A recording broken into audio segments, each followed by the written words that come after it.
All right, so in this problem, we are going to be going over volume and flow calculations, looking at a cylinder or looking at a pipe, right? So in problems like this, you're typically going to be given, well, let's start with a reservoir, right? This is a drinking water reservoir, sits on top of a hill. This is where we store water.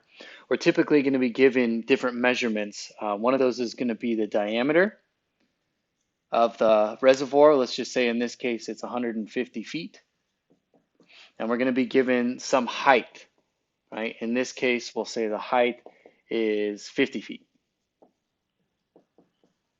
Then we're going to be asked to find what is the volume of this reservoir, right? Now you want to pay close attention to the units that you have and also the units that you're trying to get. So let's just work with what we've got right now in feet. Let's look for the volume in cubic feet. That's going to be what we're looking for. Now, we need to remember, okay, the formula for volume of a cylinder, we need to know the area of the cylinder, right? The cross-sectional area, and we need to know the height. So remember that area of a circle is that 0.785 times my diameter squared, right? That gives me this part here, the area, plus we need to incorporate the height. So we're going to multiply by our height. This is the formula. Now we're given height, so we know height right away is 50, but we're not given the area. We have to calculate it with the diameter. So you can do that in two steps, where we calculate just the area and then multiply it by the height, or we can do it all together. In this example, I'm going to do it all together. So we take that 0.785, we multiply that by the diameter, in this case 150 times 150, right? That's what we mean by squared, 150 times 150 times 50 feet, right?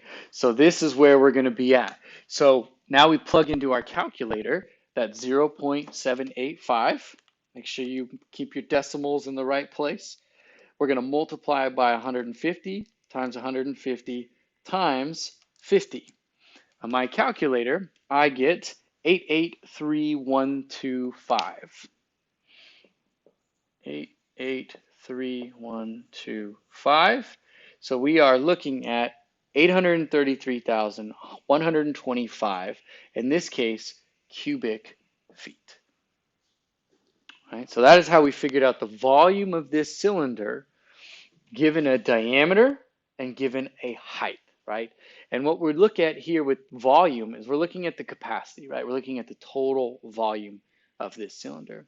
Now let's take this 883, 125. Let's take that and convert from cubic feet into gallons, because that's often the terms that we're going to see these reservoirs in is in terms of gallons. So I'm going to rewrite it up here, 883,125 cubic feet. Right? Now, in order to get rid of cubic feet, I need to find and use the right conversion factor. So when I set up my conversion factor, I think of cubic feet sort of being up top here. So I want cubic feet to be down below here. And then I'm trying to get rid of cubic feet. That's going to get that. I want to bring in volume in this case. So we know that there is, not volume, I'm sorry. We want to bring in gallons. We know that there are 7.48 gallons for every 1 cubic foot, right? So this is going to cancel our cubic feet. We're bringing in gallons. So now the 883,125 times 7.48, that's going to give us 660,575. So 6,605,775 gallons in my reservoir. Now let's talk about that pipe, right? When we're looking at a pipe. So we looked at a cylinder, right? Maybe a reservoir sitting on top of the hill. All we're doing is we're just taking this cylinder and we're just turning on its side, right? And by turning it on its side, we're essentially turning it into a pipe, right? So that our dimensions, our calculations are essentially the same, right? We're going to be given some kind of diameter here, right? The diameter of the pipe. And then we are going to be typically given some sort of speed, right? We're going to be given velocity of water traveling through that pipe. So now instead of just looking at a height of a cylinder, we're looking at a velocity of water here. So now when we end up with finding our flow rate Q, we know Q is equal to area times velocity. So that given a diameter here, we're going to want to find the area. We're going to multiply that by the velocity that we're giving, and we're going to get some flow rate Q in, it's going to be volume over time, basically. Right? That's what the units that we're looking at, which might be in cubic feet per second, for example. It might be in gallons per minute, but it's going to be some kind of volume over time. That's what we're calculating here. So let's look at an actual example here.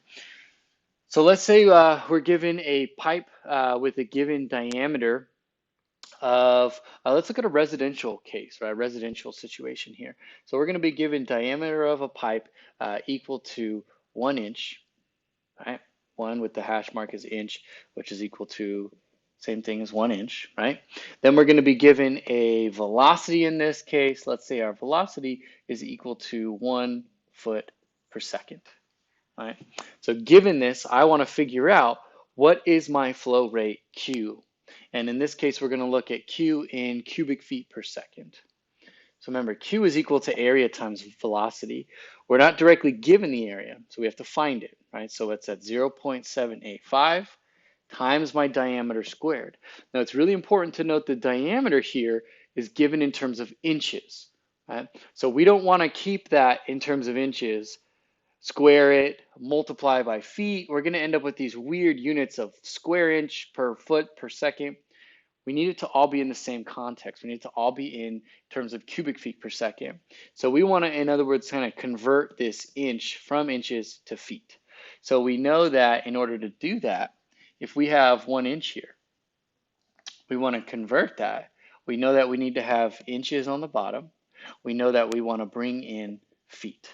I know that there are 12 inches for every 1 foot, right? It's going to cancel out my inches, so that what I'm really looking at is 1/12 of a foot.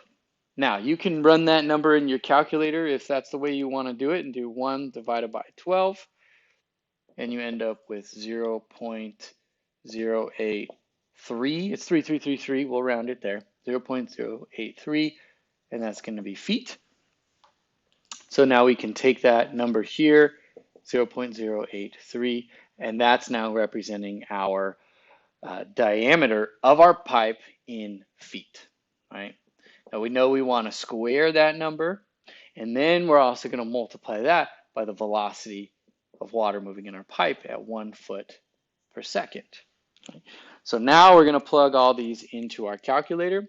We're going to do 0.785 times, and we're going to do 0.083, make sure you get your decimals right, times 0.083 times our 1 foot per second, and I get a small number of 0.0054. We'll round it right there. And my units again are here in cubic feet per second. All right, so given a diameter, given a velocity, we had to do a unit conversion initially here to make sure that where units are going to line up, are going to match, in order to get to cubic feet per second.